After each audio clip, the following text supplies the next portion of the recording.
What's up, everybody? Welcome to Action Movie Anatomy on this beautiful Wednesday morning. We are covering today one of the most awesome films of the 1990s, a brilliant film called Ronin, written by David Mamet, directed by John Frankenheimer. We cannot wait to break this thing down for you. Stick around, guys, and we are going to break down Ronin. We'll see you in a second. Welcome to Popcorn Talk, featuring movie discussion, news, and interviews. Popcorn Talk.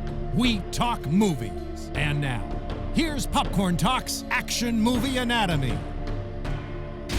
Boom! What's up, everybody? Welcome to the show. Welcome to Action Movie Anatomy. This is the Popcorn Talk Network, the online broadcast network dedicated to talking movies and all things movie-related, and we are talking about Ronin. Ronin, 1998's David Mamet, sort of brilliant car chase thriller thing with very little exposition and Robert De Niro being awesome. Yeah, I mean, it's so weird with this movie. Hi, everybody. I'm Andrew Ghai. My roommate, is not a huge movie fan, but I think that this is world-renowned car chase movie. He's like, bro, we're the best car chase of all time. That's exactly it. David Cobb, I'm gonna make an omelet. That's what my roommate sounds like, in case any of you were wondering. But it's true, though. It's true, and that's one thing that I've noticed about living with him, since you and I are such movie nerds. When I mention a movie to him and he knows anything about it, yeah, it usually means that thing is pretty it stands on its own. It's very, very strong. Leaves a big impact on the guy, and I love this movie, and I think that was a sweet car chase. Yeah, it's a good car chase. So, guys, as we said, we do action movies on the show. I'm your host, Ben Bateman. You can find me at Ben Bateman Media on Twitter and Instagram. Andrew introduced himself, but where can the folks find you if they want to? You guys can find me at Andrew Ghai on Instagram and Twitter. And, of course, guys, we have a Twitter for the show. It's called @AMA Podcast. You guys interact with us more than you used to. It's a lot of fun. And we ask questions. The AMA question of the day, which we'll be debating later. We always ask for a question the week beforehand for you guys to submit. And it's like a debate sort of thing inspired by the movie we're doing. We will be reading one off that was submitted by a fan today and talking about it later in the show. So go find @AMA Podcast. Of course, rate, review on iTunes. Give us a 5-star rating. It helps us do the show, keep the lights on. We do free content. We would like to continue to do free content. And that's how we do it. Yeah. So let's And go I over love the questions. Yeah, the questions are They're great. always so good. Yeah, because it's like conversations that we would get into, like we have gotten into a lot of those type of conversations. A lot of times. But it's hard to find a forum for them on the show sometimes. Right? It's better to sort of have that trigger to go off of. Yeah, it's not just like, hey, I want to argue with you about something today that I've been thinking about. Exactly. So, guys, the action movies that we do on the show tend to adhere to 4 basic rules. Those rules are: rule number 1, the hero always plays by their own rules. Rule number 2 is the hero and the villain are always the smartest people in the room. Rule number 3, the movie is driven by a police, military, political, or mercenary figure. And rule number 4, the movie contains a minimum of 1 explosion. Working backwards, we definitely have an explosion. This is perfect. It's a sweet one. So we got this is driven by a police, military, political figure. He's a mercenary. He's definitely a mercenary. And I think he's also like ex-federal government. He's ex-CIA. Yeah, right. He's like the definition of like an American Ronin. You know? The hero and the villain, smartest people in the room. I guess you would have to say that Gregor is the villain, sort of. Yeah, I think so. Because Elliot he's Carver's kind of the villain too. Elliot Carver. Jonathan Pryce, for those wondering. Of course. I think so. I think because he's kind of playing everyone the whole time. Elliot Carver is. I mean, if you do want to call him the bad guy, he is actually the smartest guy in the room as well. I really feel like it's Gregor and De Niro are the smartest. Yeah. Pretty clearly, right? Yeah, I think so. So it's a little weird because you don't have a direct villain in this movie, but I think it's still close. And the hero always plays by their own rules. Yeah, I mean, he is definitely like... De Niro is the combination of like smartest guy in the room and playing by his own rules all the time. Absolutely. He always has everything figured out. Yeah. Whereas... Clooney's the smartest guy in the room, but he'll beat you by playing by your rules, and he'll use his intelligence. Yeah. Whereas De Niro's like, I'm going to do this my way. And he renegotiates his whole contract after the first job. Because he's like, fuck this. Yeah, I want $100,000 just die. Up front and at the end, and so does everyone else. And it's like, okay. Yeah. And she's like, I'll make the call. Yeah, I'll make the call. I'll make the call. I'll make the goddamn call. Yeah. She doesn't sound like that. She doesn't sound like that at all. You sound like a man. She's not a man. Foreshadowing. So... What? She's not a man. She isn't a man. That is not. It's not a spoiler. So, guys, we are going to get into the movie. We're going to start off today by showing the trailer for Ronin, 1998. I saw this film on the night my dad told me my parents were getting divorced. Yeah, I always think that's such story an about interesting story. I hurt somebody's feelings once. Something cool about That's me. a good line. I heard somebody's feelings once. I forgot about that line. Yeah. Oh, I know you. I don't think so. It's a small world. Not of my experience. Hired for a mission This is what we're after. to recover a package We need to take it intact from several men who will be intent on preventing us. Nice. My kind of job. That some are willing to die for. Relax, darling. Just a game. Could you take a picture of me and my wife? It's kind of a sweet scene. When he does Yeah, that. that was a Guy good goes for the scene. case. Other guy's protecting the principal. Oh, they're good. And everyone is willing to kill for. I want $100,000. I want it up front. I want another $100,000 when you get the case. All good things come to those who wait. Target is on the way. We've gotten the word. We're moving. Come on, let's go. You don't want to go in there. Get out of here. Walk away. Walk away. Yeah, and what I also liked about that scene is like you knew what was going on. First thing they teach. Car chase, you mean?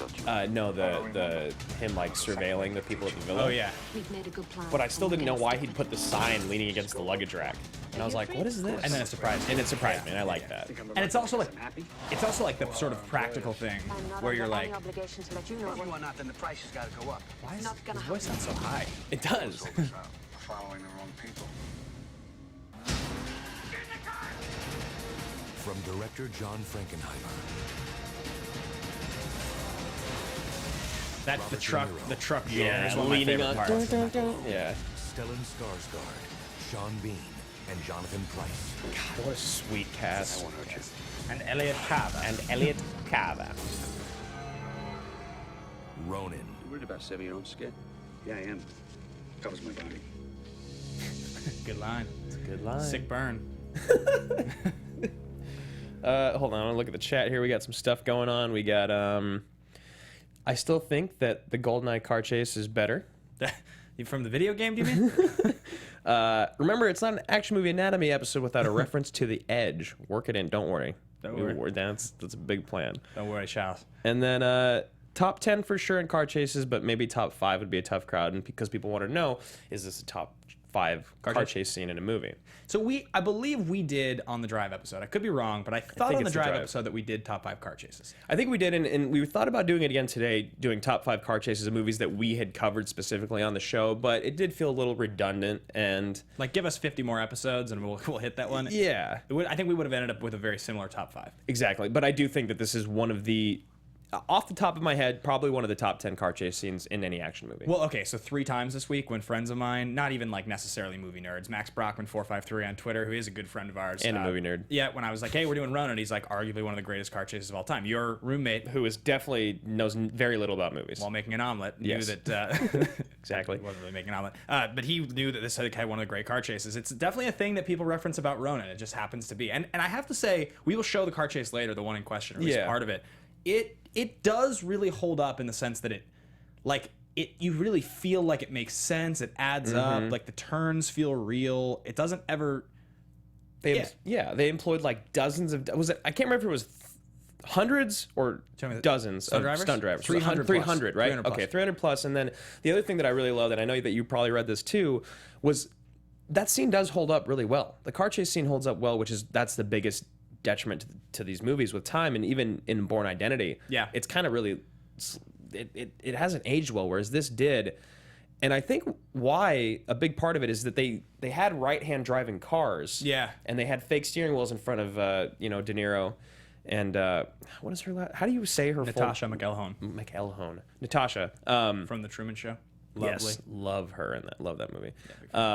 But they had fake steering wheels in front of them, and they just mimicked the driver, which I think really helps because they do a really good job of cutting to the quick chase outside and then to like realism inside. Definitely. Yeah. Yeah, it's extremely well put together. So let's move on to our first game of the day, guys. This is one we haven't done a lot recently, but I'm excited about it today. I am as well. This is a game called Action Movie Tagline. So for those of you that don't know what Action Movie Tagline is, it's actually not as much what we used to describe it as. I think it's kind of like a hybrid of two things. Yeah. It's kind of like when we used to go to the video store as kids and we would see like VHS tapes, and on the front it would say something like a slam bang action thriller or a non-stop adrenaline thrill ride, and then on the back it would have the like little paragraph describing the movie. Summary. Yeah. It's like a combo of those two things that we make up. Usually has some humor going on.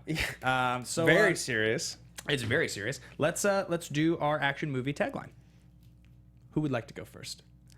Who would like to go first? Elliot Carver would. Voulez-vous coucher avec moi? Ce soir? No. You can't keep a straight face. Can't look at you when I do. Start it over. Voulez-vous coucher avec moi? Ce soir? No? Then maybe you'd like to die tonight. Ronin, where your French fantasy might not come true. That was it. That's good. That was really good. You're docked like a solid 40% for losing it during the first read. I just couldn't do it because what that means is, do you want to sleep with me tonight? What that means, for those For of you you who don't speak Americans. the tongues... And I was staring at you when I said it, and I just couldn't keep it together. I'm sorry. Yeah, well, you should be. It's your turn. All right, here's my action movie tagline for the day. 5 men marked by dishonor.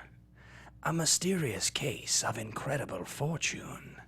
And 1 woman who is way out of their league. The only thing this movie is missing is exposition. From the director of The Manchurian Candidate, Robert De Niro is Ronin.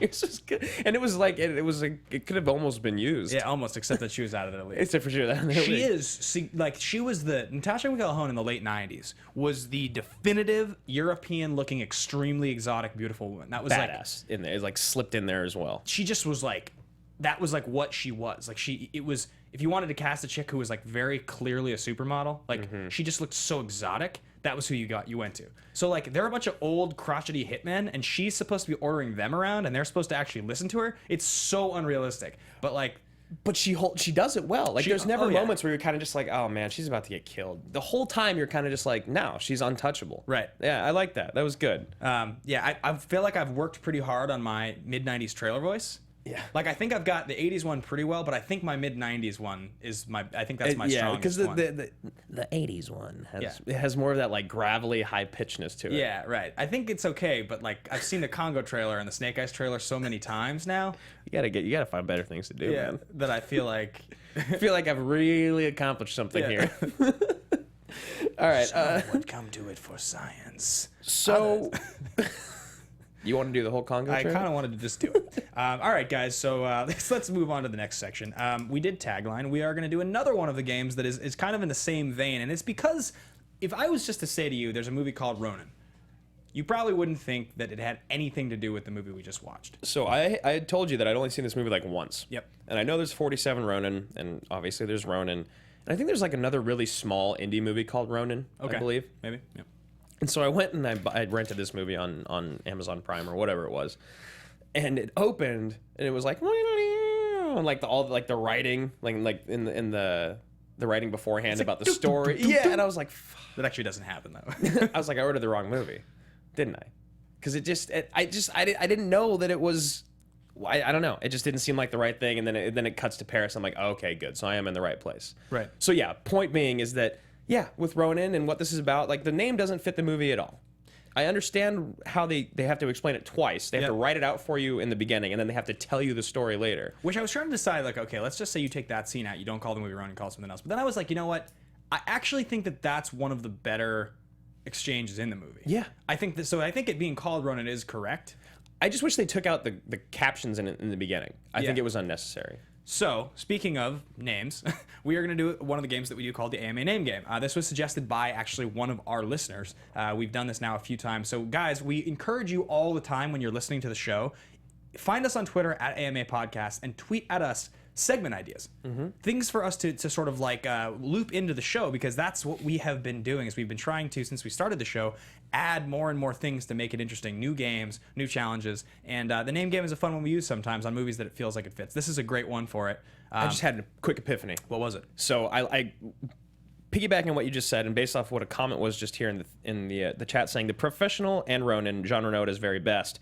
I agree. I think those are his 2 best credits. So what if there was a game we played where you took one character that really stands out in a movie, like General Hummel, like Doc Holliday, and you pin them against another character they've played that's also super badass. Oh, like who's the best character? Like what's of theirs? Yeah. So it would be like Jean Reno from The Professional versus Jean Reno from Ronin. Oh, like in like an Ultimate Action Movie badass style. Like in that sense, yeah. Like we wouldn't have to like debate it too long, but yeah, just anyway. So if you guys can like maybe elaborate, tighten that idea, something to think about. That's a cool idea.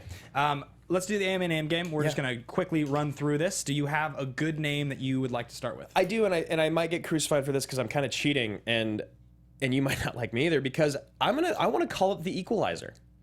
And That's a film already. Is it? It's a film with Denzel Washington. So just you have another one? Did this come out? Was it out in 1998? No, it came out recently. It's a good movie. It's a good meal.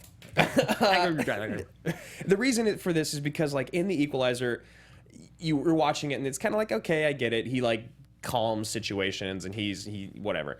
In this film, De Niro's the equalizer, man. He's a badass. He's smart. He knows how to argue his points. He's level-headed. He's very well informed and educated. Like, he calms everyone down in situations. He brings them up when he needs to. He is the true equalizer. I think it's so much more fitting in this movie than for Denzel in the other one. Like, the other one, it could have been called anything. Yeah. You know, whereas in this film, I just, like, that was such a good use of the equalizer missed. Do you think that this film, though, is entirely about De Niro? Like, do you think you could because it makes it so much his story as opposed to, like, there is really a story going on that he's just a cog in the machine? Because he doesn't feel superhuman. That's one of the differences between his character and I think a lot of, like, obviously Denzel in The Equalizer, Jason Bourne, those characters feel very superhuman. So I think basing a movie on that character is a little easier. Yeah, I mean, I definitely see what you're saying. I guess for me, the story in this film doesn't really matter that much. Yeah, it's the really, Ronin aspect is kind of whatever. Right, and that's going to be a part of my thesis is because, like, we don't even know what the goal was. We don't even know what was in the case. Like, we don't know anything about it. Yep. It's really just about the relationships between each other and how they interact with one another. So that is why I think that you could just base it off De Niro. So I went through, like, a few different options for my name here. I didn't come up with anything that I felt like I was, like, totally on board with. Everything was close. The first one I came up with was the Dishonored, which I think is cool, but I feel like the Dishonored still kind of suggests something similar. It's like a more palatable version of Ronin. Yeah, that's what it sounds like to me. Because honor, samurai, it's sort of like in that. What I ended up going with, and this feels like more like a cable movie title, but what I went with was Where Guns Go to Die. Oh, sorry, Where Old Guns Go to Die. It's long. Where Old Guns Go to Die. You know what? I don't dislike it though. Like, it seems it's the kind of thing that if I feel like I saw it on the front of a box with the right actors, I would be totally intrigued. Where Old Guns Go to Die. Yeah. Because De Niro's 55. 55, I think, in this film. Yeah. Which is you know, like, he's and like Jean Reno feels like he's in his late 40s into his 50s. Yeah, and like the whole point of the Ronin is that, like, they're like samurais that were forced into retirement. Yeah, you know, because they're dishonored. Their leader died. So I mean, it makes sense that they're all kind of older, and you know, there's no like young hotheads on the team except for Sean Bean, who we all know what happens to him right away. Well, and yeah, they're all running from something. They're all lames, as Natascha McElhone says to them, which is where I sort of I mean, you could just call it Where Guns Go to Die, but I think Where Old Guns Go to Die.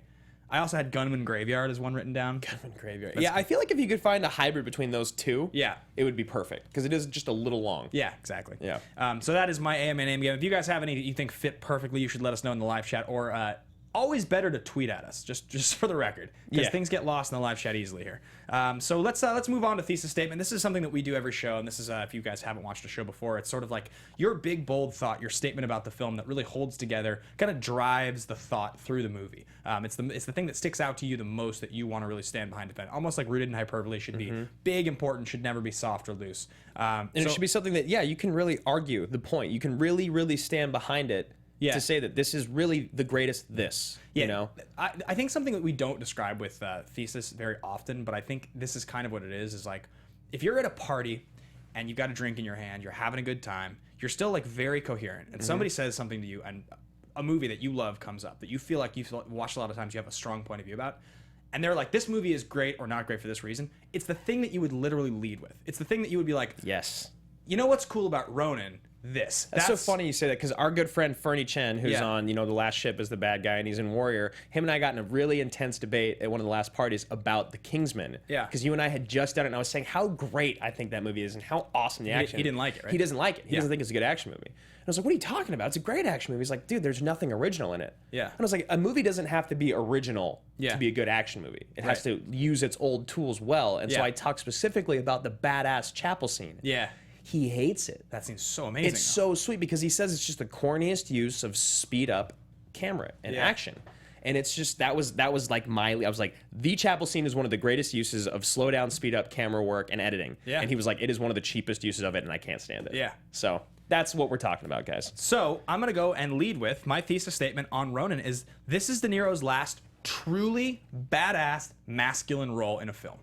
And that's not to say that he didn't have a ton of roles after Ronin where he tried. I have nipples. Yeah. Could you milk me, Greg? Yeah. Was that from Meet the Parents? Yeah. So a lot of people know this if you've been fans of De Niro and just like sort of action movie drama fans for a long time. That's good. It's good. That he switched into comedy around this time. He's not that he stopped doing drama, but he did the Meet the Parents franchise was around this time. Analyze This, Analyze That happened around this time. The Adventures of Rocky and Bullwinkle was around this time. He ends up doing the voice in Shark Tale. The next 20 years of his career, he takes kind of a different turn. Showtime, I think, is in there. You think it's because he knows? Well, I just think in a lot of cases, these guys, they shift. Maybe they have kids. If they don't have kids, it's like they're just sort of like He did the thing in the 70s, 80s, and early 90s where he was gunning for Oscars. He did it as hard as anybody ever. Yeah, and he won too, you know? Yeah, he did it as hard as almost anybody ever. If you look at the stuff, even just in the early 90s, it's a different kind of work than he ended up doing in the early 2000s. The early 90s, it's like Goodfellas in 1990, Cape Fear in 1991. He's going for it. Casino is 95. Whereas later in his career, he just sort of changed it up. So I would have said Heat, but I do think that Ronin holds its own really well. He's a really cool character in Ronin. When did Heat come out? Is it 2 years after? 95. It's 3 years prior. 3 years before, yeah. I would say that Heat's his last definitive role, but I think that Ronin is his last truly badass masculine role where he feels like he's a tough guy. Because the score is good. The score's an 01. Yeah, but it's in a very different way. And he's a safe cracker. He's kind of an old man. He's not, Yeah. He doesn't feel as capable. And if you look at the stuff that happens, Men of Honor, The Good Shepherd, he tried. He made some stuff that was cool, but it's different. He just hit a different place in his career. And the stuff later where he tried to be crime sort of hard, he did the thing Righteous Kill with Pacino and 08 was really bad. Which is just crazy. It's it's things like that are so sad about Hollywood. When you watch two of the greatest badasses from the 80s and 90s get put in a film 25 years later, and it's just a joke. Just no one cared. No. And who is this? Bruce Lee completely agrees with you. He says, after Ronin he was done, and he's become a parody of himself. Yeah, I mean, actually, it's funny. One of the questions that was tweeted at us about AMA question that we were asked to talk about, and I actually tweeted back. I believe it was Josh Ryan who said it. Was is this the last great De Niro role? Which I tweeted back. It's funny you should ask because that was already my thesis when you tweeted it. Meet the Parents came out a few years later, right? It was 98, 99. Yeah, Meet the Parents I think is 90. Or maybe 2000. I think it's 2000. Yeah, that sounds right. I mean, it's so funny because that is one of his greatest roles ever, and it's such a different type of role. It's so not what we're used to. Yeah. Is this the last great lead role of Robert De Niro's career? Was the question he asked. Yeah. So if you're going to use the word lead, which completely takes out anything that he was supporting in Silver Linings Playbook or that's what I was just gonna say. It's this because he has movies that he's done. It's not a question of does he still do good work? Because obviously a guy at his level never loses it. Yeah. It's more about the reason I saw Ronin in 1998. That comment about my dad telling my parents we're splitting up. It's the true story. True story. 98. We used to go to the movies every week, and we went to see Ronin because my dad loved De Niro. He would take me to anything that he was in, cook me a steak, sat down, having dinner, tells me that my parents are splitting up. I lost it. And obviously this is 1998. It's almost 20 years ago. You were 10 years old. But nonetheless, the point was my dad would take me to see anything with that badass masculine dinner. I saw Heat in theaters in 95. I saw that movie when I was 7. Yeah, I was going to say. Yeah. Jesus. And my dad was into that sort of stuff. And so I always sort of I grew up watching this guy and seeing Goodfellas. I watched Reservoir Dogs when I was 6. Not that De Niro's in that. And so the point is, I would see those movies over the next few years. The Score I saw in theaters. I saw Good Shepherd in theaters, Men of Honor. All of those movies, and none of them really stood up. They weren't good in the same way. Whereas this one stuck with you. Always, yeah. I've seen this movie 4 or 5 times. Yeah, I mean, I completely understand why. So my thesis, I had a few, and I had a negative one saying that this is I don't even need to talk about the negative one because it doesn't matter. And then I had some other ones about the greatest ensemble cast and things like that, which, we're going to cover in our question. I think what I'm going to go with is that this is the greatest use of a MacGuffin employed by Alfred Hitchcock in an action movie. Because the greatest. I think it is, man. I could be totally wrong here, and I could just be forgetting other films. But never has a film been driven so strongly by something that you never find out what it is or why they want it. The biggest one that I can think of that is more famous than this, though it's not really an action movie, is Pulp Fiction. Right, exactly. Yeah. But we're talking strictly action here, and you don't care, and I love that you don't care. And we've done improv together, and we talk about this all the time. It's not about solving the problem. Right. It's about the journey on the way there. Yeah. it's not about figuring out what's in the box. It's about figuring out why we got the box and how we're going to get it, and, you know, things like that. Yep. So I just thought it was brilliant. Like, when the movie was over and, you know, one of the last lines is, you know, he asked what was in the box and he goes, I forgot. He goes, oh, rule number 2. Yeah. And I was sitting there, I was kind of like, yeah, good, because I don't fucking care. Be what's in the box. No one does. Agreed. And good for you for doing that. Yep. Yeah. Fully agree. All right, guys, let's continue moving down the line. You know, I think what we're going to do actually quickly is we're going to do star profiles, and then we'll get into fist pump moment a little later. I feel like we've done several games now. We should talk about sort of the movie. We'll probably cover fist pump moment after production notes. So let's get into star profiles, talking about just De Niro's career and where he was. This is kind of what we were just talking about, but we'll cover it a little more in depth. So 1998, Great Expectations was 98, Jackie Brown is 97, Wag the Dog's 97. All of them just critically acclaimed. Yeah, very relevant, like movie, like big roles. And it's, if you look at his stuff, it's really not the question that after 98 he tanked. It's more about the kind of roles that he was taking. And so, because as you start to go back, right, like 97, I think also 97 is Copland, which is sweet. Is he's in that? Yeah, he's the cop. He's the cop that's... Oh, wait, I'm thinking of Sylvester Stallone and Sylvester Stallone is the cop with the deaf cop. right, And that gets shot by the ear. yeah, but De Niro is the internal affairs investigator who is investigating the town. Yeah, I've only seen that movie once. Copland's really it's sweet. good. I remember it. I need to watch it again. It's a little It's tough to bring on here. drama for us. We could do it though. Yeah. It's got enough action. It's Okay. definitely got enough action. Anyway, sorry, I didn't interrupt. So yeah, 97 I think is that movie. Like I said, 95 is Heat, 95 is Casino. His stretch there in the 90s was pretty He impressive. was the guy. Yeah, he was hitting that sort of like I'm in my mid 40s. You guys all know me as the guy from Raging Bull and Taxi Driver, Mean Streets, Goodfellas, Godfather Part 2. He was a legend at this point. Absolutely. Already. Yeah. I mean, he gets put in the conversation with Pacino and Nicholson as like sort of the greatest actor of that era pretty frequently for a reason. Yeah, yeah, absolutely. And if he hadn't, God, it's funny. Every one of them I feel like has done the same thing. Except I think I think Nicholson has suffered from it the least because he did The Departed. Yeah. And like I mean, because there's weird shit in there too. Like there's About Schmidt, which is super weird but good. But good. And you know, there's also Something's Gotta Give. Something's Gotta Give, which is great. He won the Oscar for that. Or no, she. Wait, I'm thinking Something's Gotta Give. Greg Kinnear? Who won it? Someone won an Oscar for that. You're talking earlier. You're talking about with Helen Hunt. Yeah, that's the one I'm thinking of. Which is James L. Brooks' movie. I love that movie. As good as it gets. As good as it gets. Yeah, fantastic. So when he took his turn as like getting old, Yeah. I think he embraced it better than these other guys did. Yeah, I mean, they're all around the same age, and they all came up around the same time. If you look at 98, 2000 as like the point for each one of them where it starts to really change, I think you can make a strong argument. Like, I think Pacino really suffered in the 2000s. I think De Niro really suffered in the 2000s. I think Nicholson did less work. Yeah, well, that's what I'm also. That's another point that I think I wanted to convey is that he didn't just start doing all these dumb comedies, like really bad comedies. I'm sure he did a couple in there, but I feel like the other two guys really fell victim of that. Yeah, they kept. I mean, both of them, De Niro and Pacino, were classic theater guys. And De Niro did The Bridge over San Luis Rey, which is I was kind of too young to really understand what was good or bad about it. But Pacino was in The Merchant of Venice. I think he did The Merchant of Venice in 04 or 05. I saw it in theaters with my mom. And he plays Shylock, and he's really good. He's really good. I forget about that. So Pacino still turned in a few good ones. They all did, but I would honestly say of the three of them, the one that I think has suffered the very most is De Niro. I think, but you're still okay with any of them doing something fantastic right now, right? Completely. Like a complete revival. So then on the flip side, you go to Jean Reno, and I only picked American movies. Yeah. Because there's a few of, I mean, obviously, in case you didn't know, he's not from here. Yeah. There's other of those movies in between, but He's so you from look at Namibia? Namibia, Zimbabwe. So the first one is Godzilla, 1998. Yep. Matthew Broderick, very good. Rosanna's Grave, 97, and Mission Impossible, 96. Yep. Which he's very good in Mission Impossible. That was the first time I'd ever seen him in a movie. I hadn't seen The Professional yet. Okay.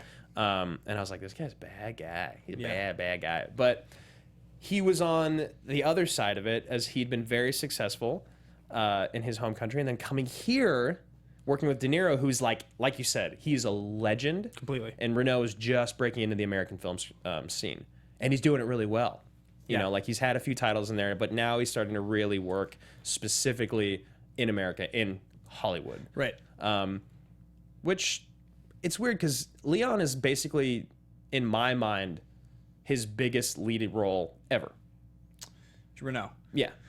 Yeah, I guess I think that is true because in America he's supporting in all of the rest of these, and Leon is Luc Besson's best movie, I think, by a mile. Oh, in my absolutely. mind. Yeah. It's hilarious that he's the lead role in that, yet he's still not even the thing that's most remembered about it. I know, it's all Oldman. Yeah, and I think the reason is that like Renault's fantastic. He's so good as a support guy. Yeah. And I think that's really where he belongs. And some actors just belong in the supporting role. Ronin is well remembered for John Reno. Absolutely. I would say, I think next to The Professional, it is probably the one that he's most remembered for. Because Mission Impossible, he's remembered for it, but I don't think he's like as integral of a part. But he is the other guy in the hanging in the CIA to get the data with the knife. He's the other guy with Cruz. He's the guy holding Cruz up. It's the two of them, and then Ving Rhames on the comms. Yeah. So yeah. Anyway, bit by the rat. That is John Reno. Talking about just like who made this movie, some of the things we mentioned that the 300 stunt drivers were employed. They destroyed 80 automobiles while filming this film, which is funny because the budget's actually relatively small for that. We'll talk about that a little later, but. I thought this was a funny point too. They keep referencing the man in the wheelchair. Yeah, I saw that as well. And it's actually it's from the book, The Bourne Identity, but not from the movie, The Bourne Identity. Yeah, because in the book, this guy, he killed Bourne. Yeah. So it's funny that like it's like, and if you really think about the script and the way that this movie functions, it has so many of the same elements that ended up making the Bourne movies good. Like. It's the very cloak and dagger. I was just gonna say cloak and dagger is like the best way. Espionage, CIA, whatnot. Like it's like very quick, cut, direct. Yeah, exactly. The script is very much written that way, so it makes sense that it would reference something from, a Robert Ludlum book. Which is interesting because if we're gonna get right into writing and scripts, and you and I were sitting there watching the film, and Mametisms, as you know, from Charles, and the Bear in The Edge, they say Charles like over 80 times. They say each other's names like over 80 times. In this film, they don't have that, but they do have the really quick cutting, like very concise speaking that Mamet's known for. But he was mainly a script doctor on this. He significantly rewrote the script, making major changes to character and dialogue from J.D. Zeik's original. And there was a big dispute between MGM and the Writers Guild, and so the final credits, it's story by J.D. Zeik, screenplay by J.D. Zeik, and Richard Weisz, which is a surname. Yeah, Mamet is... Pseudonym. Yeah, so for those of you who don't know David Mamet well, it's not like The Edge is his crown jewel. No, God, no. He's like a world-renowned Pulitzer Prize-winning screenwriter and playwright. He's incredibly famous. He's very, very particular in his style. I would argue that his writing style is almost as particular as any. He has written a ton of stuff. He still works. Some of like his most recent stuff, he wrote Phil Spector, the HBO film starring Al Pacino and Helen Mirren. Originally, he's very famous for Glengarry Glen Ross, the original play, which then was adapted to a film with Pacino, which was nominated for Oscars. Sexual Perversity in Chicago is a famous play that he wrote. So this guy is everywhere. It's funny, when we did The Edge, we talked about his writing and how he did this show, The Unit, for like 3 years, 06 to 09, I think. He's one of the producers and creators of the show. And there's this memo that he wrote to his writing staff. So he talks in the memo a lot about exposition and about characters and scenes shouldn't be talking about what's going to happen. They should be doing it, right? He said it's a waste of time. Action, intention, that's what you want. You don't want just like discussion. We're going to do this. We're going to do that. Don't talk about it. Do it. It's funny because if you look at the way that Ronin turns out, it's very difficult to follow. Yeah, and that's why I think when we got this piece of trivia, it kind of was like, oh, okay, there it is. There's the missing link. Yeah. Because you and I were wondering, even when we were watching it, and like the use of scenery, and I mean, they shot basically 98% of the scenes on location, but so many of the locations, you were like, this could just be a theater set. Yeah, it looks like a set. It's all very basic, and that also makes sense. If you ever watch Glengarry the movie, Glengarry is originally is a play, and the movie feels just like a play. It's just super simple. When we watched the first scene, I was like, this just feels like it could be a theater set. It feels You're talking about simple. when he's in the bar. Yeah, just the whole opening scene, and so many of the scenes, it's like De Niro in a bed, or like it's just character dialogue move, and it's in these small, confined overly lit, theater lit Yeah. sets. Yeah, rooms, mostly like just rooms. Yeah. And so it's funny if you think about, like, he probably got this script and he probably went through it and he probably was like, I'm gonna get rid of this crap, I'm gonna get rid of this crap. He was probably in misery at first. Yeah, and he's like, I'm just gonna make this all about what's happening in the scene, what's happening in the scene, what's happening in the scene. I'm gonna get rid of the exposition. And in the end, I actually think the movie suffers because it's difficult to follow what the hell's going on. Yeah, I completely agree, and I think that was so weird for a Mamet play. Or, I mean, Yeah. a Mamet's screenplay to be sitting there and be like, you and I were like, what the hell's going on? Yeah. You know, and it makes so much more sense that he script doctored it and didn't write it. Yeah, 100%. So anyway, moving on from Mamet, he's well known and has done a lot of things. When I was talking about how simple and sort of old feeling it looked, it made me think because it's directed by John Frankenheimer. Now, when we first looked up Frankenheimer, if you just look up John Frankenheimer on IMDb, it says known for Ronin, Reindeer Games, The Island of Dr. Moreau, Yeah. The Manchurian Candidate, and you're like, huh. Weird. Yeah. And you were like, "Who's Frankenheimer?" And I was like, "I think I know." Oh no, he's just a hacky director, right? Like, because when I first heard his name, I was like, "Oh, I know who that is." Same. I was like, oh, Frankenheimer. Yeah, that's a big name. Yeah, but then when you look at the list and you start to go back, Frankenheimer's incredibly famous, but he's from a different generation. He is truly one of these people that represents. It's kind of like what we were talking about with the original Mechanic last week. The writer on the original Mechanic and the people involved in that movie. When somebody is relevant, like even relevant to the point that they get nominated for an Oscar or they're around for one movie or two movies that people really liked, but it's from 40 years ago. Right. It's like, no matter how much we love movies, in 1997, 1998, when we were first watching a lot of movies, those things were still kind of recent. Kind of. 20 years later, it's 2016. Something that happened in 1972, if it wasn't the movie that won Best Picture, is like... It's pretty hard to... It's hard to track it. Yeah. So when you start to read into Frankenheimer, his story is that he wanted to be an actor. He ended up... This is actually a really cool piece. He ended up joining... let's see. The Motion Picture Squadron of the Air Force, which I guess must just be like That must be why he's so... Yeah, so he must have like made movies for the Air Force to like promote or sell the Air Force, I guess is what I'm guessing that means. Yeah, because he always kind of has a military theme. Yeah. You know? And so after his military discharge, he began directing TV in 1953.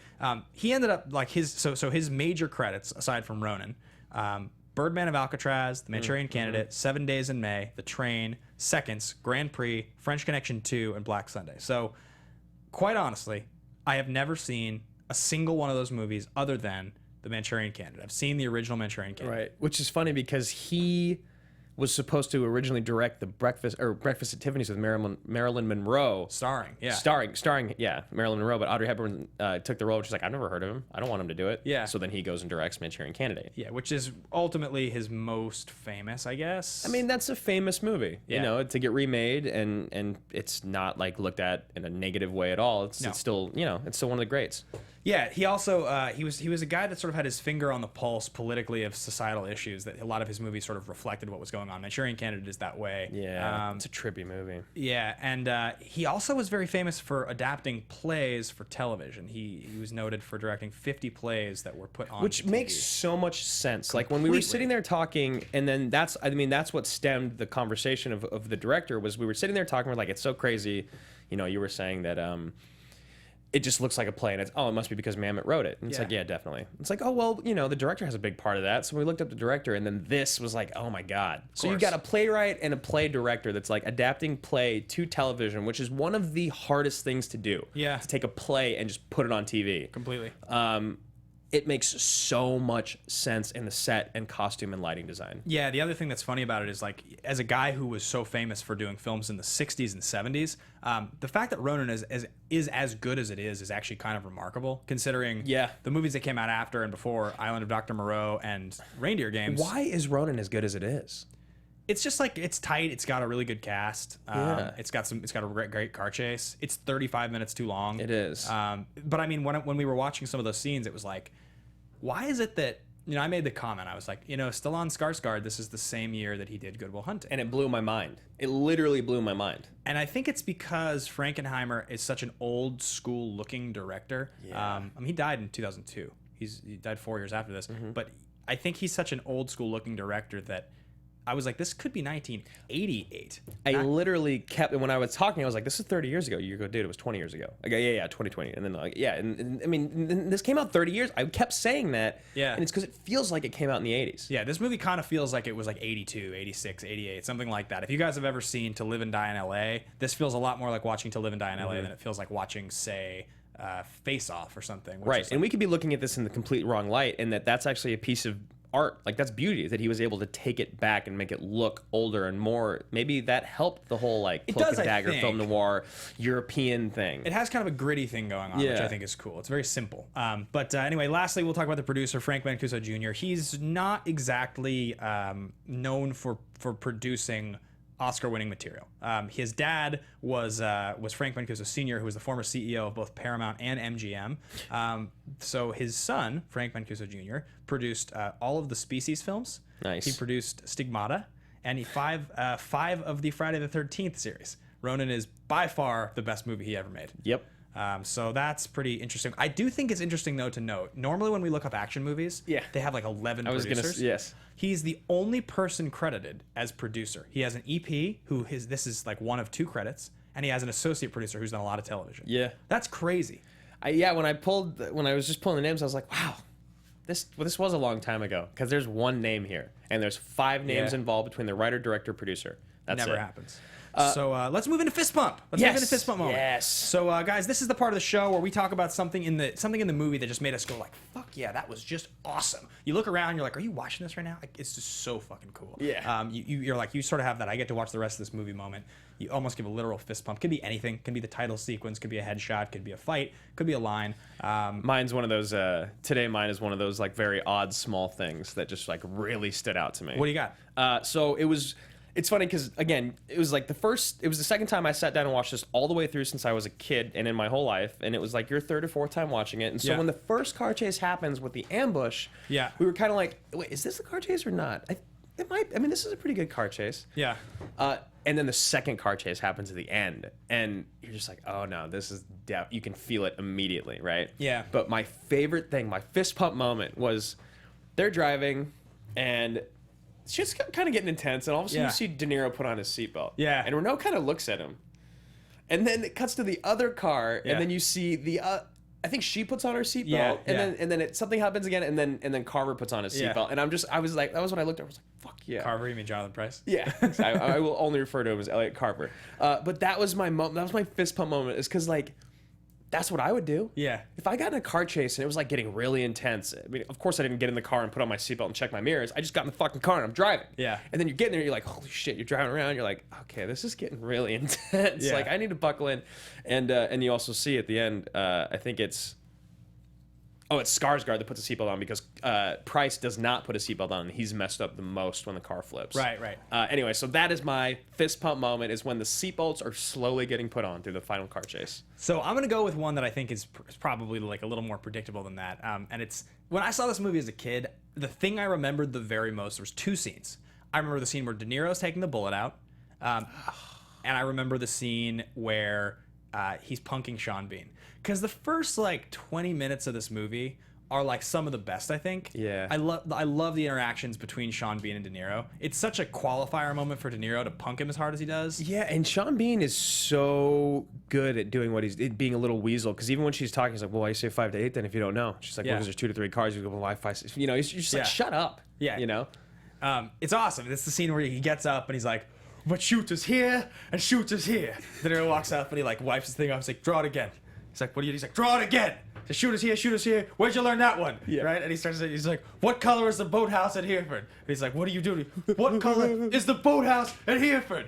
And that's my fist bump moment. Just when he punks him in the coffee. You talk about an ambush. I just ambushed you with coffee. Yes. Yeah. The ambush you with coffee. It's true, because it's. Yeah, and then the next scene, the follow-up scene is so what color is the airfield at Hereford? Yeah. How the fuck should I know? How the fuck should I know? And Skarsgård's like, Yeah, that's the reaction cup. Yeah, the reaction cup's the other one, right? Because yes. Yeah, when Ed De Niro knocks it off and he catches the cup. Good reflexes. Oh yes. I die hard. They die hard. Yeah. Yes. I totally remember those scenes as a kid. Those were completely stuck out to me. Did you think that Skarsgård was immediately the bad guy when you saw that? Do you remember? No, it's too long ago. I didn't. when it happened. But there was a kind of moment just like, that's weird.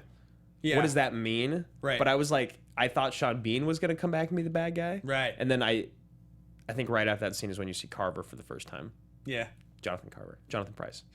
Okay. Got the muns. We got the money. Yeah. So good. Yeah, Sean Bean's sweet. All right, so we're going to move into critical. This was released by MGM. This movie was what you would call a flop, my friends. It cost $55 million to make. It came out in September of 1998. And it only grossed $41 million domestically. And it didn't go worldwide. It didn't, and I don't know why. Because it feels like it was someone like Jean Reno in it. And with it being filmed in Paris, it would be the movie to go worldwide. That's kind of weird. Jonathan, can we cue up that not the chase, the box office. The box office. I wanted to see the box office. I pulled the 20 films. So Ronin was the 48th highest grossing film in 1998. I thought you'd enjoy this because there's so many movies in here that are like crappy movies we saw as kids that we loved. I like every single one of them. So at 29, you have Blade, followed by Lost in Space, A Perfect Murder, Parent Trap, Skip, Life is Beautiful, U.S. Marshals, Man in the Iron Mask, A Civil Action, Snake just Eyes. looking at this list like makes my heart happy. What Dreams May Come, Small Soldiers, Mighty Joe Young, Practical Magic, Meet Black, The Negotiator, and Ronin. This, 98 was a year for us, man. Yeah, no, those, I mean, there's a bunch of movies on there that I want to do on the show. It's like a bunch of crappy cable movies. Yeah, Snake Eyes, The Negotiator. Both too bad to probably ever do on the show. U.S. Marshals, Blade, oh my God. We should do Blade. Blade feels like it I honestly think we could do Blade and Blade 2. Yeah. Blade 2 is real sweet. Is that the one with Reynolds or is he in 3? No, Blade 2 is the one with Ron Perlman? Ron Perlman and Daryl from Walking Dead. Weird. I thought that was all the same movie. No, 3 sucks. That's Trinity. But that does have Reynolds. Yeah, That's the one but 2 is really with good. Him and Beale, right? They got jacked. Yeah. Yeah, that's right. Yeah, 2's really good. I actually watched the whole thing the other day. I couldn't turn it off. It was that good. I was stuck to it. But yeah, the point is, Ronin came in at 48 that year, only making $41 million, and that is a flop. If our information is incorrect there, we have tried before, and we've actually been tweeted at once before on one of these where we couldn't find the worldwide, that somebody found the worldwide info.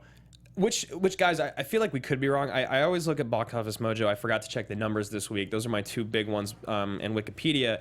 So if you guys can find it, let me know, because this seems wrong, and I don't ever like giving out wrong information. It seems impossible that this movie would have not been released worldwide with someone like De Niro and Reno, and it would have only made $41 million. Yep. So moving forward critically, we're going to talk about IMDb first. It's got a 7.3 on IMDb, and this one kind of follows our little algorithm on Rotten Tomatoes, and that is that all critics gave it 68%, top critics gave it 57%, and the audience gave it an 80%. 57 is low, I think. It's actually kind of surprisingly low. Yeah. It seems out of place. Yep. I didn't pull reviews for it because that's our job. And I feel like with this movie we've talked in length so much about what worked and didn't work that would just be a little bit redundant. The other one note that I want to make is that it opened number 2 at $12 million. Behind Rush Hour, the original Rush Hour, which made $21 million. Kind of hard to compete with that at the time. Rush Hour. Yeah. The same year. All right, so let's move right into our favorite line. Sweet. So as I mentioned, the other part of watching this movie as a kid that I remember so distinctly, and it's funny because I remember De Niro taking the bullet out of himself. That's not what happens, but for some reason as a kid, that's the thing. I just thought that's what happened. That was so sweet. Yeah. It's probably the sweetest. It's probably like the sweetest like tough guy moment in the movie for De Niro, because he just like directs him through it. He's like, "Fucker, you coat it with Teflon," right? Like it's just so cool. And then this is my favorite line. If you don't mind, I'm gonna pass out. Yeah, and he just goes to sleep. He just goes to sleep, and it's perfect because he's like, "Can you do this on your own?" Okay, like that scene. Yeah, it's so basic, and there's nothing going on. It's just so raw and real and badass. Yeah. Like I was sitting there cringing, and I love horror movies. Yeah. And it was good. It was really well acted and just great. Okay, real quick here. What is your name, my friend? I have such bad vision. KS King Nabi says, first he said Snake Eyes. Snake Eyes! Snake Eyes is so beautifully bad. I love it. But then he goes and said, IMDb says 30 million non-USA. and total about 70 million. And we had someone called Aussie Bounty, Okay. who said Ronin definitely came to Australia. I saw it for my birthday. So thank you guys so cool. much for letting us know and responding immediately, and that you went and saw Ronin on your birthday. That's really the coolest part. It's a lot happier than the day I saw it. Just kidding. I still can't. When you're like, yeah, for some reason Ronin always stuck with me. I want to be like, it's because that's the day. All right, we joke. Okay, so my favorite line is, shoot, you did use my one ambush. Talk about ambush. Yeah. I ambushed you with a cup of coffee. You know what?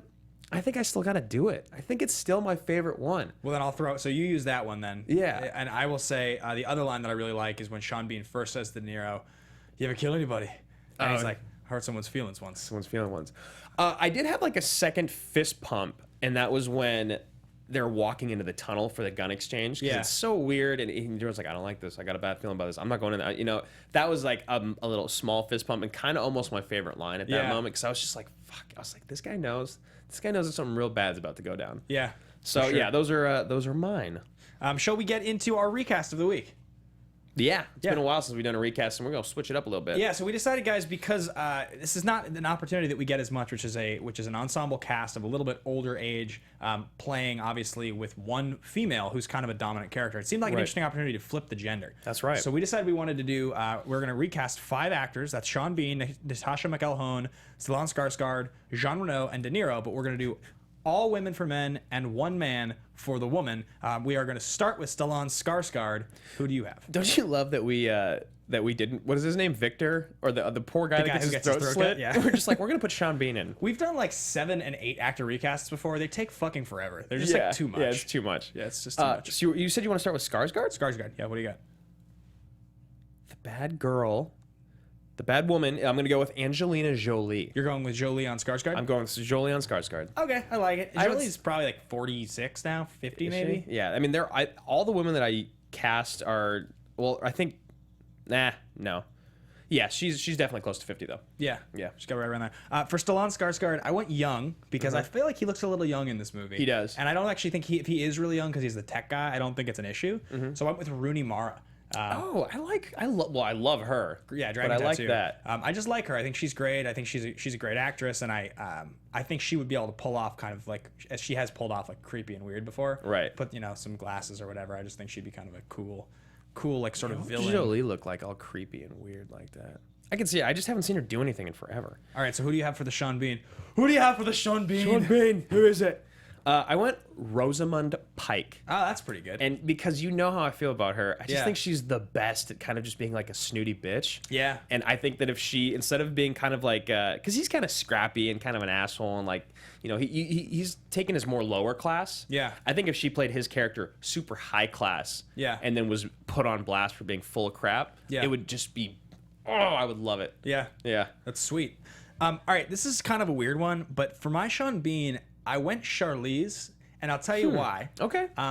There's this like creepy attribute that she kind of plays in Monster when she puts the weight on.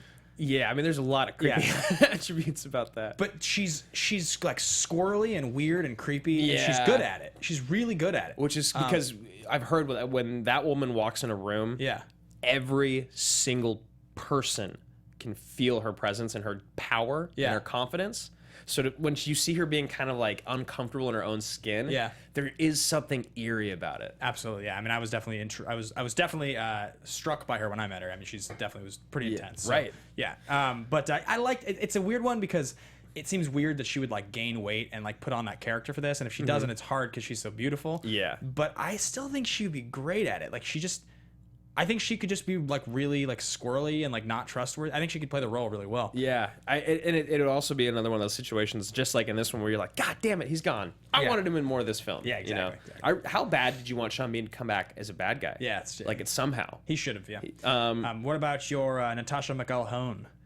I love this, and you and I talked about this. You have to have someone very strong to play this role. Yeah. Because especially, I mean, I grew up in a house of 4 women. Yep. I think having the cards flipped, where it's 4 chicks and 1 guy, as opposed to 4 guys and 1 girl, is even harder to find that guy. 100%. And I'm going Javier Bardem. Oh, sweet. Because He's foreign. He's got the accent. He's Javier Bardem, man. Yeah. Like, that guy's a badass. And he's is. sure of himself, and there would never be a moment, just like with Natasha, where I'm like, is there going to be a mutiny? Or, you know, it would just be like, nope, this is who he is, and he's just business. So for mine, I went with an old show favorite, and that's Michael Fassbender. And the reason is because good old Fassbender's he's so intense He is. and kind of evil looking. Yeah, and if you see Jobs, yeah. What I was thinking is like, all right, if this is like a crime situation where you have 4 women and a guy, and the guy is supposed to be calling the shots, but these women are all like supposed to be badasses. There could absolutely be some like standing up to each other moments, and there might be an uncomfortable moment if this was a gender bender recast where like Bender had to like put his hand on a woman, like slap Like a a woman. backhander. Yeah, Yeah. you know, like know your role kind of a thing. Yeah, he's trying because- to call the shots. Right, whereas with Bardem, he's already so big presence-wise, but Fassbender is a little smaller to where Yeah. he might have to do something like that. It's against character, obviously, because McElhone is like pretty good. She's not evil. Yeah. But it's just one of those things where we need to have a guy that I sort of the evil and the like intensity in his eyes is there. That if he had to do that in the movie, he could pull it off, and you would still be like, not like he's a bitch and he's doing this, but like Right. he's calling the shots and he's asserting himself. I could also see Waltz doing this, Christoph Waltz. That'd be Yeah. pretty sweet too. Yeah. Granted, the violence against women is not something I would want. to see. No, God, Just no. like, It's not something we encourage, but I completely understand what you're saying there. what about your genre now? I love this one as well. Rebecca Ferguson. Oh, that's sweet. She's just so good, and she's hot, and she's a badass, and she doesn't look too young. She Yeah. doesn't look too old. She's just kind of perfect. Yeah. I fell in love with her in Mission Impossible 5. Yeah. She's Yeah. coming back for 6, right? Yeah, can't wait. I went with Melissa Leo for Jean Reno, which I think is sweet. Yeah. I liked Melissa Leo in the 2 Olympus and London Has Fallen movies. And she's pretty intense in those movies. She is. I always forget. Yeah. She's pretty tough. I think she can play softer. And but I like her. She's a strong woman. She seems like the right age to compliment who I cast as my De Niro. Yeah. Who'd you cast? My De Niro is the beautiful, the talented Miss Kate Beckinsale. Oh, okay. Wow. So she's like beautiful and young still. I mean, young looking. She's like never. That's the thing, is that she not never ages past 30. She's not young, but she's, I mean, relatively speaking, but she's still beautiful. That was like, when I cast her, I was like, is she too hot to do this? It's like De Niro was 55, but De Niro looked great. Like, Yeah. he could have still played in his late 30s if he wanted to, I think. Do you think that you would be able to buy her as a lead that had like a CIA past where she had like dishonored herself? It's interesting because, like, so at the end of Click, she's got like that gray streak in her hair. Yeah. And they like do makeup on her and make her look a little older. Yeah. That's like the oldest I've ever seen Kate Beckinsale in anything, I think. I never saw Click. I actually heard it's very sad. It's very sad. Yeah. It's actually a pretty damn good movie. Huh. Yeah, I think she could. I think that if with the right makeup and look, she could pull off someone that's been like dishonored by the CIA. I want Sigourney Weaver. And Sigourney might be a Yeah. little old for the role at this point, but I she's actually Sigourney Weaver. don't mind it. I think she could. I don't think that She's her being, Linda Hamilton. yeah, she's sweet. Yeah. I don't think that Weaver is too old for this role. I think she could totally pull it off. Me too. Yeah, I'm a big fan, and I like the idea of Weaver and Leo as kind of the two, and then Rooney Mara as like the person that betrays them, the younger one. Yeah, that's pretty Fassbender's kind of sweet. ordering them around a little bit, and Charlize, who is like, because like Bean's handsome, Yeah. So like I think it kind of works if Charlize is like beautiful and almost like outclasses the two leads a little bit, but is like just gets it's put just in a her shithead. place. Yeah. just like put in her place by the like more matriarchal Sigourney Weaver. I like that. I actually really like this recast. So guys, at AMA Podcast, get at us. You can hashtag MasterCaster if you want to decide who had the better gender flopping, gender switching, bending recast, and also you can post yours because I'm sure that there's a lot of really great ladies and gentlemen that we missed. And as well as that, find us, as you said, on Twitter at AMA Podcast to let us know your question of the day. We're going to be announcing next week's film soon, but we are going to be discussing today's question, which was submitted by Jonas T. At AURELEON, so Aurelian. And his question was, what's the best ensemble cast in an action movie? His actual question was, is Ronin the best ensemble cast in an action movie? Very good question. First of all, thank you. It's a great question. It's hard to answer without kind of putting, I guess, in context, the fact that we don't do certain ensemble types of movies on this show. Right. So we won't be talking about any of the superhero movies. Superhero movies, that's the one that we try to avoid. We usually have avoided war movies, which we did Lone Survivor, but traditionally we stay away from them. That's a good ensemble cast. Yeah, Lone Survivor's sweet. Yeah. Ones that come, I think the one that comes to mind for me right off the bat is another De Niro film, and it's Heat. Ooh. Heat's a remarkable ensemble cast. That's so good. It's like, I mean, you have like De Niro and Pacino, right? Followed up by Val Kilmer, Tom Sizemore. You have John Voight floating around in there. You have William Finchner, who plays Van Zant. You have the guy who plays Waingro, whose name I can never remember. You have Wes Studi. You have Danny Trejo. That movie is just, it's like, you have Ashley Judd, and you have Natalie Portman. Wow. That's pretty impressive. That's right? pretty. I mean, that's pretty damn good. Yeah, I mean that's pretty damn good. There's other ones out there that I wanted to throw in. There's Saving Private Ryan, but if we're trying to stick away from war movies, I think that is. I mean, but that's a great one. You know, you got Hanks, you got Damon, you got Sizemore, you got Diesel, you got Goldberg, you got Barry Pepper. There's also the other Edward in there, isn't there? Edward. I'm not sure. I mean, there's Barry Pepper, there's Matt Damon, there's Paul Giamatti. Those are all pretty. That's pretty insane right there. The other one that's really great is the score. I think the score is really cool because you got De Niro, Brando, Norton, Angela Bassett. Oh yeah, I forgot she was in that. And then the Italian Job is like another one that's. Oh, are we taking? You said franchise movies we're taking out, right? Yeah. So because obviously the Ocean's movies are a big one. But it does feel a little cheap. Yeah, we are trying to stay away. That was the other thing, guys. We're staying away from franchise movies here because, like the Fast movies, obviously, it's too much of a cop out to throw every sequel you get more people kind of a thing. Right. So my other one is the Italian Job, which is Wahlberg, Theron, Donald Sutherland, Jason Statham, Seth Green, Edward Norton. Which I love that cast. Yeah, the heavy hitting power compared to Heat with those names though. Like, you're swapping out like John Voight for Seth Green. Yeah, it's like a little tough. Yeah. So I think that Ronin is that was one of the first things that you and I said to each other. Was like, wait, is that Skarsgård? Oh, sweet Reno cast, and Bean. It's a really sweet cast. Heat is insane. Saving Private Ryan. So I think it's up there with a lot of the greats. I'm a big fan also of the Interstellar cast. Yeah, that's a good one. All the Nolan movies, he has pretty great casts. Yeah, Inception too. I mean, Interstellar. So you got McConaughey. You've got Chastain. You got Affleck. Anne Hathaway, Casey Affleck, Jessica Chastain, Damon. Matt Damon. You have Michael Caine. You've got what's his name? The guy from American Beauty, whose name always escapes me. The guy who dies. Oh yeah, I can't remember his name. Damn it, I can't remember that kid's name. Yeah, Jonathan Rhys Meyers. No, it's not. Anyway, who do you guys think who are the best ensemble cast? I think Ronin's a pretty sweet one. So we got Backdraft. Yep. Oceans is definitely a king, but that was a real. Tombstone, which is one of our favorites. Really good one, yeah. Untouchables. Oh yeah, it's got a great. Just Backdraft cracks me up. And then we got a couple recasts here. I'm just gonna go through them real quick. Emily Blunt as De Niro's character. Classic. Emma Stone as Reno. JGL as the handler. Sweet. He'd be great. Yeah, he would be that's a very good one. Natalie Portman as Bean. Oh. Colin Farrell as the handler. And I know you'll love this one. Miss Gal Gadot as Skarsgård. I think you can't make her ugly enough. You can't do it. You cannot watch our show anymore. You've offended us.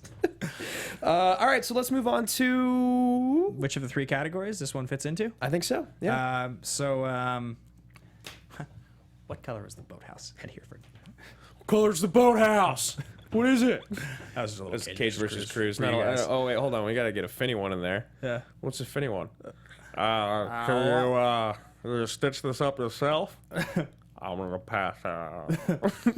What color is the boathouse at Hereford? I talk about an ambush. I ambush you with coffee. Okay. So what color is the actual boathouse at Hereford? How the fuck should I know?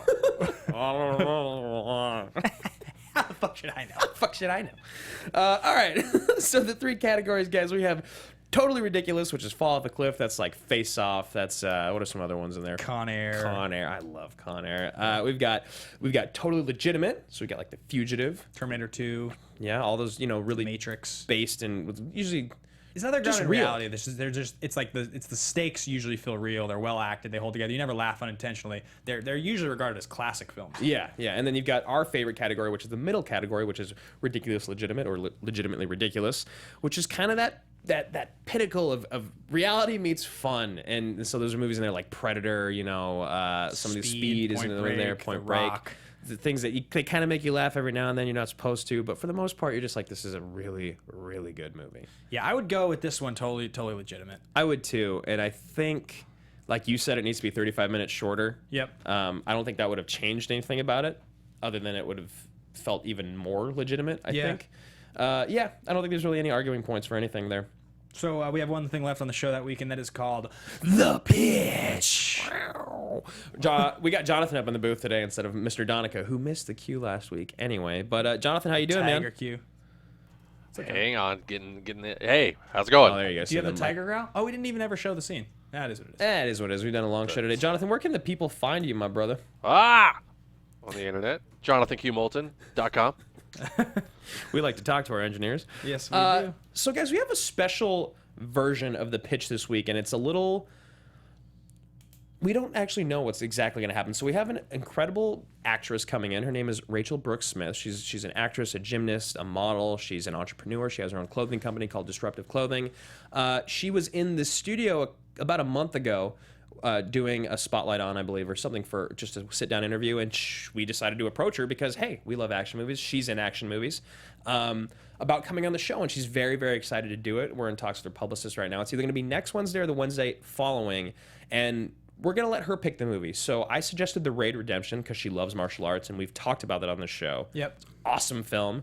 But we're not quite positive yet. So probably by the end of today or tomorrow, we'll put up some poll or something on our Twitter at AMA Podcast that'll let you guys know what's going on. So yeah, follow us at AMA Podcast. You can follow myself at Ben Bateman Media. And you can follow me at Andrew Ghai. Let us know your guys' thoughts. Interact with us all the time. And thank you so much for showing up for 70 episodes or something like that. I think we're there at 70 now. Might have been 70. Yeah. So we'll see you guys same time, same place next week. Bye.